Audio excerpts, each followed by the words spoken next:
जय श्री कृष्णा दोस्तों। क्या आप जानते हैं कि इस बार जन्माष्टमी पर बहुत बड़ी कंफ्यूजन होने वाली है।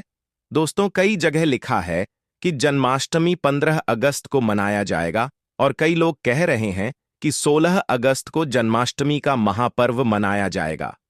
तो दोस्तों, हम आपको सही और सटीक जानकारी इस वीडियो में बताएंगे। दोस्तों, चलिए बारी बारी से सभी जानकारी जान लेते हैं। माताएं एवं बहनों, लड्डू गोपाल की कृपा हमेशा ही आप पर एवं आपके परिवार पर बनी रहे। माताएं एवं बहनों, आज की वीडियो बेहद ही खास और ज्ञानवर्धक होने वाली है, क्योंकि आप सभी को हम बता दें कि जन्माष्टमी के दिन कुछ ऐसे शुभ योगी का निर्माण होने जा रहा है। अगर आप अपने जीवन में सुख समृद्धि पाना चाहते हैं, आप अपनी हर एक मानोना पूरी करना चाहते हैं, तो आपको हम बता दें कि अगर आप लड्डू गोपाल यानी कि श्री कृष्ण की कुछ ऐसी वस्तुएं हैं, अगर आप कुछ ऐसी चीज हैं जिन्हें आप अगर जन्माष्टमी के दिन या फिर जन्माष्टमी से एक दिन पहले अगर आप इन चीजों को अपने घर ले आते हैं, तो मां के चलिए आपके भाग्य के तारे निराले हो जाएंगे। आप अपने जीवन में जो भी परेशानी से जूझ रहे हैं वह हमेशा के लिए समाप्त हो जाएगी। माताएं एवं बहनों, आप सभी को हम बता दें कि अगर आप इन चीजों को अपने घर पर ले आते हो और पूरी पूजा विधि के साथ अगर आप इन चीजों को अपने घर पर रख लेते हो, तो मानकर चलिए आपको वह लाभ देखने को मिलेगा जो आपने कभी नहीं देखा होगा। इसीलिए माताएं बहनों से हाथ जोड़कर निवेदन है कि हमारे चैनल वास्तु वॉइस की इस वीडियो को आप पूरा जरूर देख लें, क्योंकि हम आपको बता देती कुछ ऐसे शुभ संयोग का निर्माण होने जा रहा है कि इस जन्माष्टमी बहुत ही पवन और चमत्कारी होने वाली है। इसलिए माताएं एवं बहनों, पहले हम आपको बता देते हैं कि जन्माष्टमी कितनी तारीख को मनाई जाएगी और कौन से बुक शुभ संयोग इस दिन निर्माण हो रही है, जिससे कि हर एक माता बहन को बहुत ही शुभ और मंगलकारी लाभ प्रदान होने वाला है।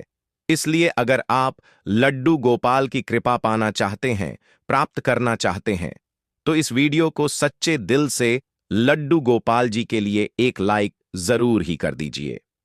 चलिए पहले यह जान लेते हैं कि कौन सी बुक शुभ सहयोग का निर्माण हो रहा है, जो बहुत ही शुभ और मंगलकारी इस जन्माष्टमी पर माने जा रही है। उसके बाद हम जानेंगे कि आखिर वह कौन सी वस्तुएं हैं जिन्हें अगर आप जन्माष्टमी के दिन अपने घर ले आते हैं, तो आपकी हर एक मानोना इच्छा एक दिन में ही यानी कि 24 घंटे के अंदर ही पूरी हो जाएगी। एवं आपके घर में अगर धन की कमी है या फिर कोई भी समस्या हो, वह एक दिन में ही समाप्त हो जाएगी। चलिए सभी बातों को हम बारी बारी से जान लेते हैं। जन्माष्टमी पर अब की बार जयंती सहित रोहिणी योग जाने। कृष्ण जन्माष्टमी पूजन का शुभ मुहूर्त। जन्माष्टमी का पर्व इस बार 15 या 16 अगस्त कब है, जन्माष्टमी जानिए। तिथि, पूजा का शुभ मुहूर्त और धार्मिक महत्व। वैदिक पंचांग के अनुसार हर साल भाद्रपद माह के कृष्ण पक्ष की अष्टमी तिथि पर जगत के पालनहार भगवान श्री कृष्ण का अवतरण दिवस मनाया जाता है। हिंदू सनातन धर्म में कृष्ण जन्माष्टमी का विशेष महत्व है। पंचांग मुताबिक हर साल श्री कृष्ण जन्माष्टमी भादो मास के कृष्ण पक्ष की अष्टमी तिथि को मनाए जाने का विधान है। इस दिन भगवान श्री कृष्ण जन्मोत्सव होता है। आपको बता दें कि भगवान श्री कृष्ण के जन्म के समय अष्टमी तिथि रोहिणी नक्षत्र, लग्न, वृषभ राशि और बुधवार का दिन था। वहीं भगवान का जन्म मध्य रात्रि को हुआ था। इस दिन श्री कृष्ण के बाल स्वरूप लड्डू गोपाल के रूप में उनकी मूर्ति का पूजन करना शुभ होता है। इस साल जन्माष्टमी का पर्व 16 अगस्त को मनाया जाएगा। साथ ही इस दिन सर्वार्थ सिद्धि और अमृत सिद्धि योग बन रहा है, जिससे इस दिन का महत्व और भी बढ़ गया है। आइए जानते हैं तिथि और शुभ मुहूर्त। कृष्ण जन्माष्टमी तिथि 2025 पंचांग के मुताबिक 15 अगस्त को देर रात 11:48 पर भाद्रपद माह के कृष्ण पक्ष की अष्टमी तिथि आरंभ होगी। वहीं 16 अगस्त को रात और 9:35 पर अष्टमी तिथि का अंत होगा। भगवान कृष्ण का जन्म मध्य रात्रि में हुआ है। इसके लिए भगवान कृष्ण का जन्मोत्सव मध्य रात्रि में मनाया जाता है। कृष्ण जन्माष्टमी शुभ मुहूर्त। 2025 जन्माष्टमी पर शुभ मुहूर्त 16 अगस्त को रात्रि 12:05 से लेकर 12:45 तक रहेगा। आपको बता दें कि जन्माष्टमी की रात्रि में भगवान श्री कृष्ण की विधि विधान पूर्वक पूजा अर्चना की जाती है। जयंती योग का शुभ संयोग इस दिन चंद्रमा वृषभ राशि में होंगे, जैसा कि भगवान कृष्ण के जन्म के समय संयोग बना है। दरअसल उस दिन भी चंद्रमा वृषभ राशि में ही थे। जिस रात में अष्टमी तिथि मध्यकाल में होती है, उसी दिन जन्माष्टमी का पर्व मनाया जाता है। इस दिन रोहिणी नक्षत्र और चंद्रमा का वृषभ राशि में होना बेहद ही शुभ फलदाय रहेगा। साथ में अगर जन्माष्टमी पर सोमवार या बुधवार हो जाए तो यह बहुत ही दुर्लभ संयोग बनाता है। बुधवार और सोमवार को जन्माष्टमी होने पर जयंती योग का शुभ संयोग बनता है, जिसे जयंती योग भी कहते हैं। दरअसल जिस दिन भगवान कृष्ण का जन्म हुआ था उस दिन बुधवार था। ठीक इससे 6 दिन बाद यानी सोमवार को भगवान कृष्ण का नामकरण आदि कार्य किए गए थे। इसलिए जन्माष्टमी सोमवार या बुधवार में होना बेहद शुभ मानी जाती है। माताएं एवं पहलू, आप सभी को हम बता दें कि आपको कुछ ऐसी गलतियां हैं जो कि आपको जन्माष्टमी के दिन भूलकर भी नहीं करनी चाहिए। यह जानना आपके लिए बेहद ही जरूरी और खास है, क्योंकि अगर आप जन्माष्टमी का व्रत रखती हैं तो आपको ऐसी गलतियां भूलकर भी नहीं करनी चाहिए। इसके बाद हम जानेंगे कि आपको जन्माष्टमी के दिन कौन सी वह चीज है जो अपने घर पर जरूर ही ले आनी है। पर इससे पहले हम आपको यह भी बता देते हैं कि ऐसी कौन सी गलतियां हैं जो जन्माष्टमी के दिन किसी भी माता बहन को भूलकर भी नहीं करना चाहिए, नहीं तो घर पाप लगता है और इसे आपके परिवार को बहुत ही ज्यादा कष्टकारी दुख का सामना करना पड़ सकता। इसलिए आप वीडियो को पूरा ही देखें। चलिए जान लेते हैं वह कौन से काम है जो हमें भूलकर भी नहीं करने चाहिए। कृष्ण जन्माष्टमी का दिन बहुत शुभ होता है और मान्यता है कि इस दिन दोस्तों की सारी मनोकामना पूरी होती है। हालांकि इस दिन कुछ खास बातों का भी ध्यान रखना जरूरी होता है। आइए जानते हैं कि कृष्ण पूजा के दौरान कौन से काम शुभ नहीं माने जाते हैं। जन्माष्टमी के दिन भूलकर भी तुलसी के पत्ते नहीं तोड़ने चाहिए। भगवान विष्णु को श्री कृष्ण का अवतार माना जाता है। मान्यता के अनुसार तुलसी भगवान विष्णु को अत्यंत प्रिय है, इसलिए इस दिन तुलसी के पत्ते तोड़ना शुभ नहीं माना जाता है। मैं माता एवं बहनों, आप सभी ऐसी गलती भूल कर भी ना करें, क्योंकि इससे घोर पाप लगने की आशंका बनी रहती है। इसलिए आप सभी को इस गलती को भूल कर भी नहीं करना चाहिए, नहीं तो आपके घर में कल इसका मां बन जाता है और ना ही अपने घर पर किसी को यह चीज करने दी। चलिए अगली गलती जान लेते हैं जो आपको भूल कर भी नहीं करनी चाहिए। जो लोग जन्माष्टमी का व्रत नहीं रखते हैं उन्हें भी इस दिन चावल नहीं खाना चाहिए। एकादशी और जन्माष्टमी के दिन चावल और जौ से बने भोज्य पदार्थ खाना वर्जित माना जाता है। माता एवं बहनों, आपको हम बता दें, इस दिन चावल होते हैं, उन्हें आप भूल कर भी ना खाएं, यह अच्छा नहीं माना जाता। और लड्डू गोपाल को ऐसी चीज कभी भी अच्छी नहीं लगती है, जो कि आप अगर जन्माष्टमी के दिन ऐसी चीज खाते हैं तो यह बिल्कुल भी शुभ नहीं माना जाता, बल्कि अशुभ ही माना जाता है। इसलिए आप इन चीजों का सेवन भी भूल कर भी ना करें। आज के दिन लहसुन, प्याज या कोई भी अन्य तामसिक भोजन नहीं करना चाहिए। इस दिन घर में मांस और शराब नहीं लाना चाहिए। इस दिन प्याज और लहसुन को तो भूल कर भी नहीं खाना चाहिए, क्योंकि यह तामसिक भोजन में आते हैं, और इन चीजों को आप भूलकर भी सेवन नहीं करना चाहिए, क्योंकि यह बिल्कुल भी अच्छा नहीं माना जाता। और लड्डू गोपाल भी, इन चीजों का अगर आप जन्माष्टमी के दिन सेवन करते हैं तो लड्डू गोपाल आपके घर से दूर चले जाते हैं और वह नाराज हो जाते हैं। इसलिए आप इन चीजों का सेवन भूलकर भी ना करें, तो आपके लिए यह बहुत ही शुभ और मंगलकारी माना जाएगा। कृष्ण जन्माष्टमी के दिन भूलकर भी किसी का अनादर न करें। भगवान कृष्ण के लिए अमीर या गरीब सभी भक्त एक समान ही हैं। किसी भी गरीब का अपमान करने से श्री कृष्ण अपसार चाहिए। इससे घर और परिवार में सुख और शांति बनी रहती है। जन्माष्टमी के दिन ब्रह्मचर्य का पालन करना अनिवार्य होता है।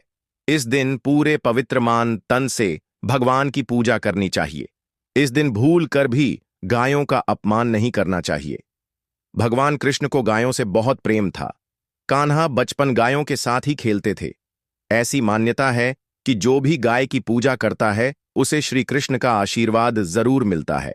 जो लोग इस दिन व्रत रखते हुए, उन्हें रात में 12 बजे से पहले अपना व्रत नहीं खोलना चाहिए। उससे पहले व्रत खोलने से पूजा का फल मिलता है और व्रत भी अधूरा माना जाता है। माताएं एवं पहलू चली।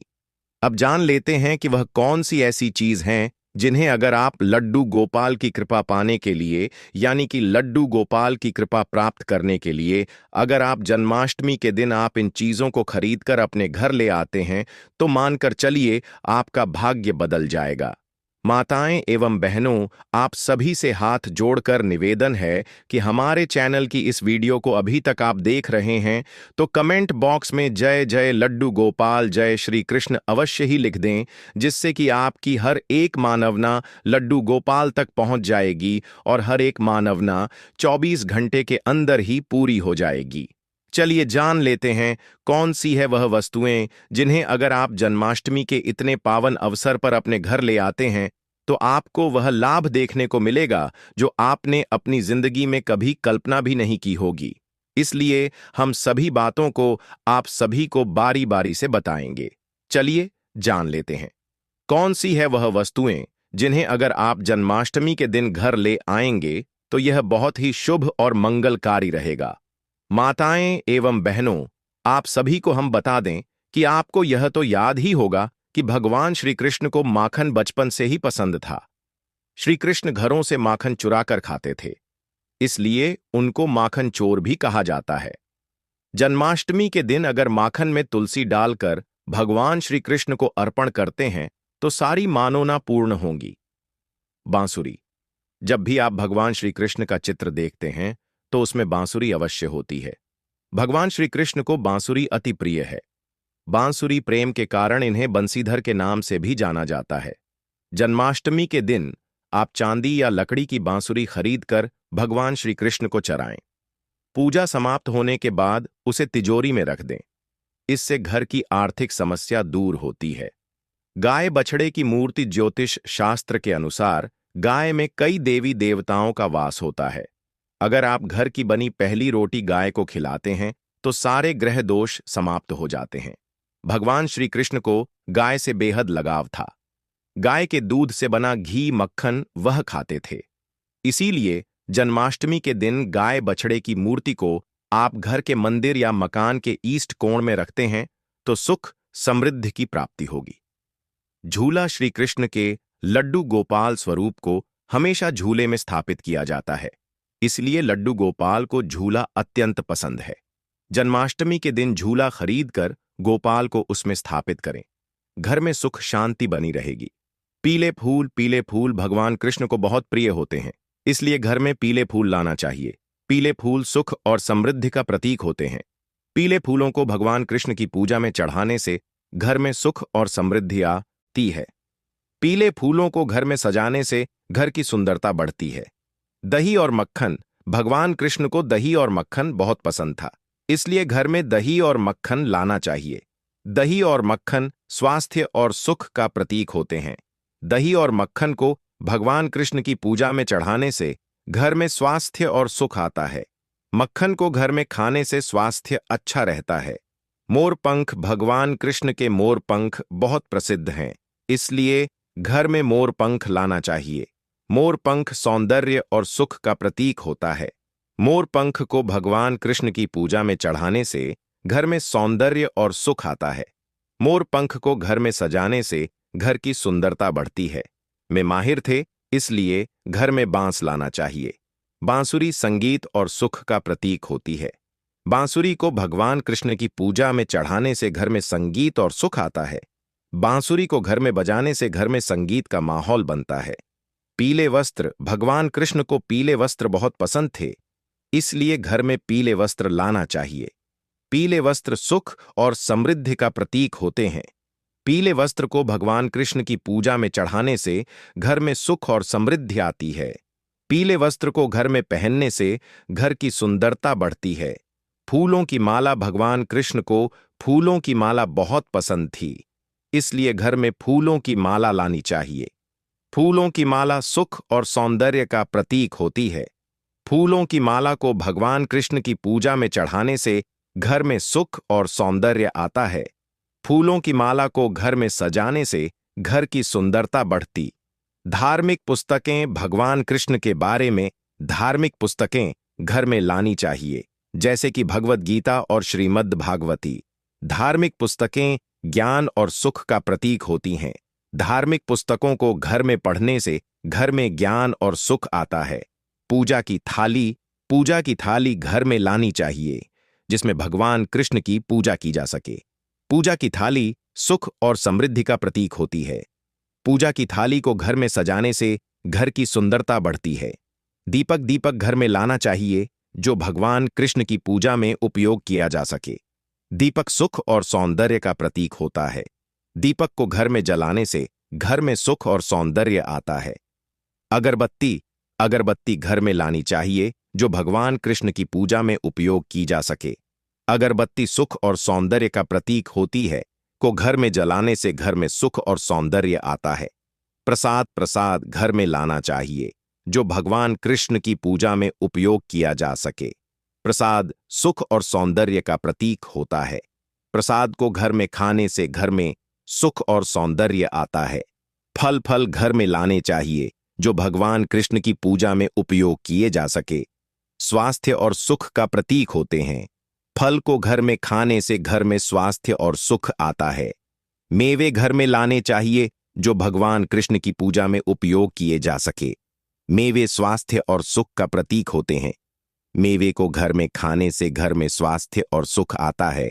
सूखे मेवे घर में लाने चाहिए, जो भगवान कृष्ण की पूजा में उपयोग किए जा सके। सूखे मेवे स्वास्थ्य और सुख का प्रतीक होते हैं। सूखे मेवे को घर में खाने से घर में स्वास्थ्य और सुख आता है। चंदन घर में लाना चाहिए, जो भगवान कृष्ण की पूजा में उपयोग किया जा सके। चंदन सुख और सौंदर्य का प्रतीक होता है। चंदन को घर में लगाने से घर में सुख और सौंदर्य आता है। सभी पर हमेशा ही बनी रहे। चलिए जान लेते हैं, कुतुब की खिचड़ी पौष्टिक होने के साथ साथ स्वादिष्ट भी है। इसे आलू और अन्य मसालों के साथ बनाया जाता है। आप इसे उपवास के दिनों में बनाकर खा सकते हैं। कुत्तों की रोटी या कुत्तों की पूरी भी बनाई जा सकती है। आप मखाने की खीर बनाकर खा सकते हैं। यह भी व्रत में खाने के लिए उत्तम होती है। मखाने में लौ, कैल्शियम और फास्फोरस उच्च मात्रा में होते हैं, जिससे आपके शरीर को जरूरी पोषक तत्व प्राप्त होते हैं और इससे आपका पेट भी भरा रहता है। यह खाने में भी स्वादिष्ट लगती है। इसमें चीनी की मात्रा आप अपनी आवश्यकता अनुसार डाल सकते हैं। फलों का सेवन करना पूरे वर्ष लाभदायक होता है। फलों से आपको जरूरी ऊर्जा मिलती है। व्रत में फल खाए जा सकते हैं। आप चाहे तो अपने पसंद के फ्रूट से फ्रूट चाट भी बनाकर खा सकते हैं। फलों में आप मौसमी फल खाएं या आपके पसंद के फल का चुनाव कर सकते हैं। साबूदाना उपवास के दौरान एक पसंदीदा व्रत का खाना है, जिसे व्रत में अधिकतर लोगों द्वारा खाया जाता है। इसमें कार्ब्स या स्टार्च भरपूर होता है, जो हमें ऊर्जा से भरने में मदद करता है। आप साबूदाना की खीर, साबूदाना की खिचड़ी, साबूदाना के पापड़ और भी बहुत कुछ बना सकते हैं। दूध का भी व्रत में सेवन कर सकते हैं और इसे कई रूपों के साथ प्रयोग कर सकते हैं। मिल्क शेक बनाकर पी सकते हैं। यह टेस्टी भी होते हैं और आपको हाइड्रेटेड भी होते हैं। केले, स्ट्रॉबेरी, खरबूजे जैसे फलों से बने मिल्क शेक आजमा सकते हैं। दही का प्रयोग करके फ्रूट्स के साथ ट्राई कर सकते हैं।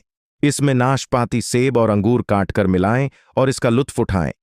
इसमें 1 चम्मच शहद डालें। यह इसके स्वाद को दोगुना कर देगा। सिंघारे के आटे का समोसा चाय के साथ इस नाश्ते को ट्राई कर सकते हैं। इसे उपवास सामग्री जैसे सिंघारे के आटे, सेंधा, नमक और मसाले से बना सकते हैं। धनिये की चटनी के साथ इसे खाने का मजा लें। सूखे मेवे। आप सूखे मेवों को भी अपने व्रत के खाने में शामिल कर सकते हैं, जैसे किशमिश, खजूर, अखरोट, बादाम सभी अच्छे विकल्प हैं। इन्हें ज्यादा मात्रा में न खाएं। व्रत में आलू एक बेहतरीन आहार है, क्योंकि इसे कई तरह से पकाया जा सकता है, जैसे आलू खड़ी, आलू की सब्जी, खट्टे, मीठे, आलू, मूंगफली के दाने। यह उपवास करने वालों के लिए एकदम सही है। दिन पूजा के समय गलत दिशा में नहीं बैठना चाहिए। गलत दिशा में बैठने से भगवान कृष्ण नाराज हो सकते हैं। श्री कृष्ण की मूर्ति को गलत तरीके से सजाना। जन्माष्टमी के दिन श्री कृष्ण की मूर्ति को गलत तरीके से सजाने से भगवान कृष्ण नाराज हो सकते। दोस्तों, कंस को सत्ता का लालच था। उसने अपने पिता राजा उग्रसेन की राजगद्दी छीनकर उन्हें जेल में बंद कर दिया था और स्वयं को मथुरा का राजा घोषित कर दिया था। राजा कंस अपनी बहन देवकी से बहुत प्रेम करते थे। उन्होंने अपनी बहन का विवाह वासुदेव से कराया था। लेकिन जब वह मां देवकी को विदा कर रहा था, तभी एक आकाशवाणी हुई कि देवकी का 8वां पुत्र कंस की मौत का कारण बनेगा। यह सुनकर कंस डर गया। उसने तुरंत अपनी बहन और उनके पति वासुदेव को जेल में बंद कर दिया। उनके आसपास सैनिकों की खड़ी पहरेदारी लगा दी। कंस अपनी मौत के डर से देवकी और वासुदेव के साथ संतानों को मार चुका था। कृष्ण जी का जन्म। इसके बाद भाद्रपद माह कृष्ण पक्ष की अष्टमी तिथि को रोहिणी नक्षत्र अंधेरी रात में भगवान कृष्ण ने देवकी की 8वीं संतान के रूप में जन्म लिया। श्री कृष्ण के जन्म लेते ही कोठरी प्रकाशम हो गई। आकाशवाणी हुई कि विष्णु जी ने कृष्ण जी के अवतार में देवकी के कोख में जन्म लिया है। उन्हें गोकुल में बाबा नंद के पास छोड़ आए और उनके घर एक कन्या जन्मी है। उसे मथुरा लाकर कंस को सौंप दे। कान्हा चले गोकुल धाम। आकाशवाणी सुनते ही वासुदेव के हाथों की हथकम गोपाल को रखकर सिर पर रख लिया और गोकुल की ओर चल पड़े। कान्हा को गोकुल धाम ले जाने में वासुदेव को कई मुसीबतों का सामना करना पड़ा। यमुना नदी कृष्ण जी के चरणों को स्पर्श करने के लिए उफान पर आ गई, लेकिन चरण स्पर्श के बाद वह फिर से शांत पड़ गई। वह कान्हा को बाबा नंद के पास छोड़ आए और गोकुल से कन्या को लेकर वापस लौट आए। जेल अपने आप बंद हो गया और उनके हाथों में हथकड़ियां लग गई। कन्या के रोने की आवाज सुनते ही सभी पहरेदार उठ गए। कंस बंदी गृह आया। वह कन्या को देवकी और वासुदेव की 8वीं कन्या समझ उसे मारने चला, लेकिन वह आकाश में उड़ गई और फिर से आकाशवाणी हुई कि कंस को मारने वाला अब इस दुनिया में पैदा हो चुका है। बाबा नंद और उनकी पत्नी मां यशोदा ने कृष्ण जी का पालन पोषण किया। राजा कंस ने कृष्ण जी का पता लगाकर उन्हें मारने की खूब कोशिश की, लेकिन कंस की सारी कोशिशों विफल हुई और कृष्ण जी को कोई मार नहीं सका। अंत में श्री कृष्ण ने कंस का वध किया। राजा उग्रसेन को फिर मथुरा की राजगद्दी सौंप दी। इस तरह से जन्माष्टमी की व्रत कथा पूरी हुई। दोस्तों, आगे बढ़ने से पहले कमेंट बॉक्स में अपनी राशि भी डाल दीजिएगा। यदि हमारे पास कोई उपाय होगा तो वह आकर हम आपके कमेंट के रिप्लाई में बता देंगे। दोस्तों, जन्माष्टमी पर भूलकर भी ना करें। यह गलतियां तुलसी को लेकर ना करें। यह गलती जन्माष्टमी के दिन भूलकर भी तुलसी की पत्तियां तोड़ने से बचना चाहिए। दरअसल शास्त्रों में कहा गया है कि कृष्ण भगवान विष्णु के अवतार हैं और उन्हें तुलसी अति प्रिय है। ऐसे में इस दिन तुलसी की पत्तियां नहीं तोड़नी चाहिए। जन्माष्टमी से पहले आप तुलसी तोड़कर रख लें। बिना तुलसी के जन्माष्टमी का पर्व अधूरा है। भगवान कृष्ण किसी भी ऐसे भोग को स्वीकार नहीं करते जिसमें तुलसी पत्र न पड़ा हो। ऐसा भोग पाप के समान होता है, जहरीला माना जाता है। चावल खाना, यह बात तो सभी जानते हैं कि एकादशी के दिन चावल नहीं खाने चाहिए, लेकिन बहुत ही कम लोग जानते हैं कि जन्माष्टमी के दिन भी चावल को खाना वर्जित होता है, चाहे आप व्रत रखें या ना रखें। लेकिन जन्माष्टमी के दिन चावल खाना शुभ नहीं माना जाता। तामसिक भोजन, जन्माष्टमी के दिन तामसिक भोजन वर्जित माना जाता है। ऐसे में इस दिन मांस, मदिरा, प्याज और लहसुन नहीं खाना चाहिए। इस दिन गलती से भी लहसुन प्याज का खाना कभी मत बनाना, क्योंकि राहु केतु के कारण ही लहसुन प्याज की उत्पत्ति हुई है और भगवान विष्णु और राहु केतु के बीच में भीषण शत्रुता होती है। अनादर करना, भगवान कृष्ण के लिए सभी भक्त एक समान होते हैं। ऐसे में इस दिन किसी भी व्यक्ति का अनादर करने से बचना चाहिए। एक बार भगवान कृष्ण के भक्त ने एक व्यक्ति का अपमान कर दिया था। उसी क्षण भगवान कृष्ण ने अपने भक्त को श्राप दिया था। इसीलिए किसी का भी अपमान न करें। हाँ, गाय को सताना, गाय भगवान कृष्ण को बहुत ही प्रिय है, क्योंकि कृष्ण अवतार में उनका पालन पोषण एक ग्वाले के घर में हुआ था। ऐसे में जन्माष्टमी के दिन किसी भी गाय और बछड़े को भूलकर भी नहीं सताना चाहिए। भगवान कृष्ण गाय को सबसे प्रिय मानते हैं। गाय माता को सबसे ज्यादा प्यार करते हैं। इसीलिए गाय को इस दिन रोटी, फल वगैरह मिठाई अवश्य खिलाएं। जन्माष्टमी के दिन केवल सात्विक खाना खाएं। जन्माष्टमी व्रत में दूध और दही जरूरी है।